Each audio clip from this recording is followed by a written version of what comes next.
Demon Souls. The game that started it all. Yes, it's Demon Souls.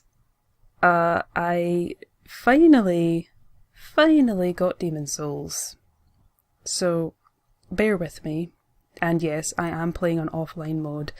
Call me a casual, call me a scrub, I really don't care. I hate getting invaded. I don't even know if anyone's playing this game anymore. I mean, the game's, 7 years old? It came out in 2009, right? So, I don't know if anyone's still playing it. But... yeah, I'm playing offline. I unplugged the Ethernet cable. I don't care, fuck you. So, here we are. This is Demon Souls. And currently, I am not wearing any trousers because I got to have my fast rolls. And that's all there is to it. Okay, so... Demon Souls. I have completed all of the other games, Dark Souls 1, Dark Souls 2 and Bloodborne, and really enjoyed them all. I have my gripes with Dark Souls 2, which I won't get into now, but Dark Souls 1 and definitely Bloodborne are like my... probably both of them would be like in the top 10 of my favourite games of all time, quite honestly. I love them that much. Probably put in 100 hours in each game, definitely. But that's not what we're talking about. We're talking about Demon Souls. And I felt like, how could I ignore this game? I couldn't. I had to experience it. I had to experience the game that started it all. Yes, I did. And what are my thoughts on it so far? Well, you can definitely see where they started their ideas. I mean, the first boss that you come to, the Phalanx, is just like the mob enemy that you come across in the Painted World. This is my immediate thought when I saw it. Is like, oh yeah, that's that thing that's surrounded the statue in Painted World. So you definitely get the impression that sometimes they just, that they copied and pasted a lot of the ideas over the years.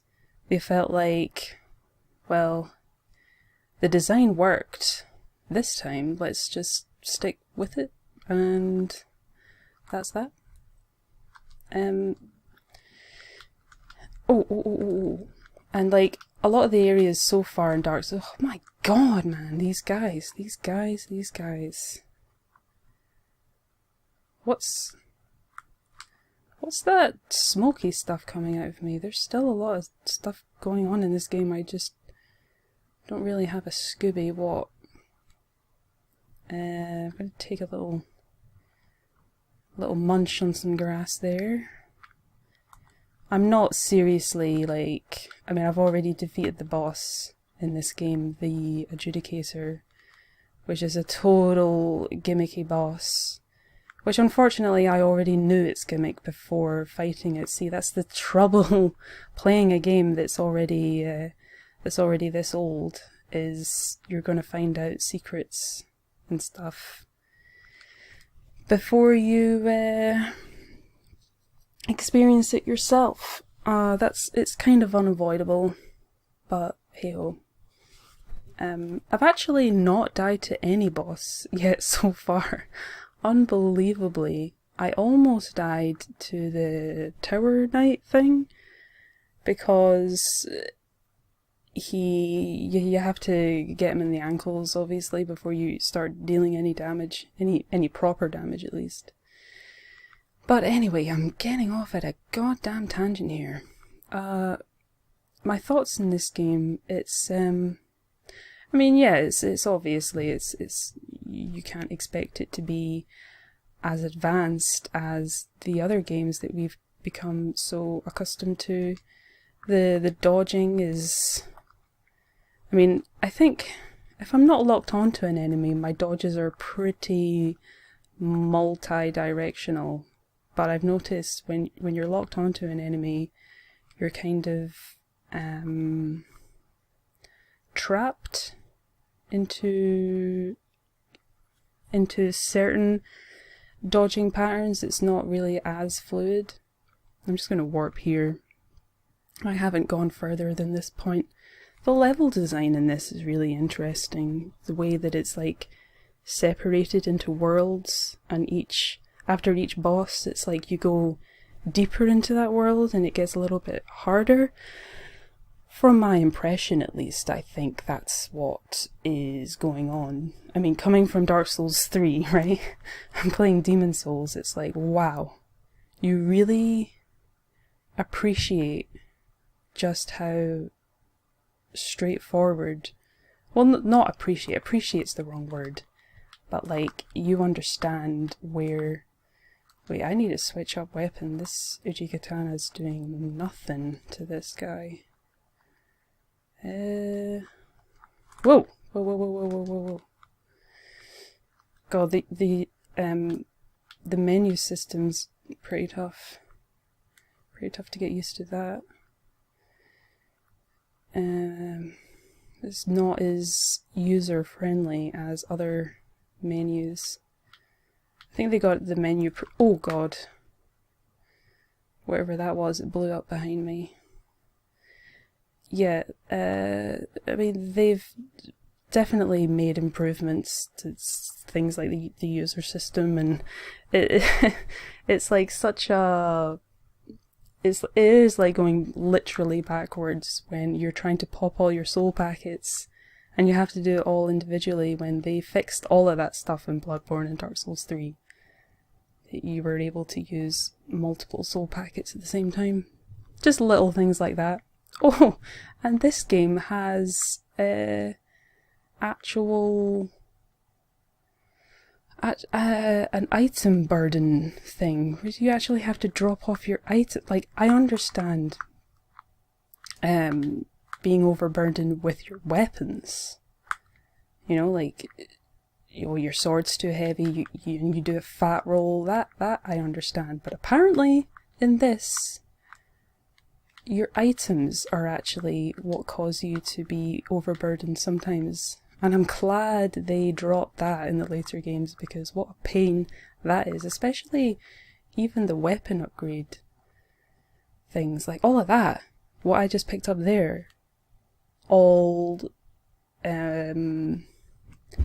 equals my... adds to my equipment burden, which is just crazy. When I saw that, I was actually really? They thought that was a good idea? Just like I'm thinking that this is a good idea right now, to talk while I'm getting my ass kicked. Oh, shit. Let me munch. And it's sort of like, the healing system is sort of like, you know, stocking up on your blood vials. Only in Bloodborne it's far easier to get healing items than this game. I think it's kind of brutally harsh to you with the lack of healing items that you get. I'm not concentrating, and it's really showing. I don't want to... See, this is the good grass. That's the kind of grass I like to save for the boss fights. But it looks like I'm wasting it on these stupid guys that are killable in like 2 or 3 hits. But yeah, I kind of think that every enemy should drop healing items, because otherwise you just really struggle. And like, I don't know what these guys dropped, like weapon upgrades or something, but oh god, I'm rambling and it's really showing.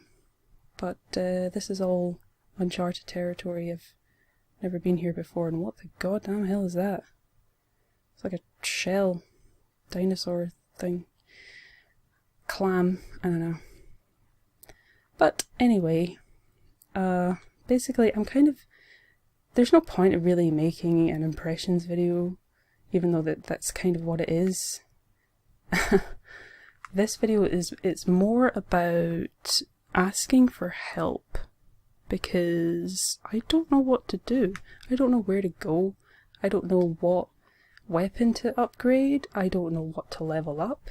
Usually how I approach these games, I like to level up vitality, endurance, and strength, and a little bit of dex, so that I've got some leeway of picking a weapon at some point. But the weapons seem to be kind of few and far between. I mean, I found this weapon, which is great. It's the Crescent Falchion, and I found the Uji Katana, which seems to be working okay, but should I stick with those weapons? Can those weapons technically carry me through the game? I don't know. Yeah. So I'm just asking for help, really. Like, where should I go now?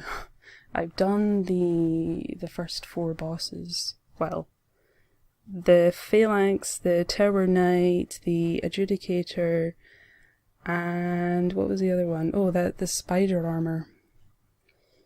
So the bosses have been interesting so far. They've been...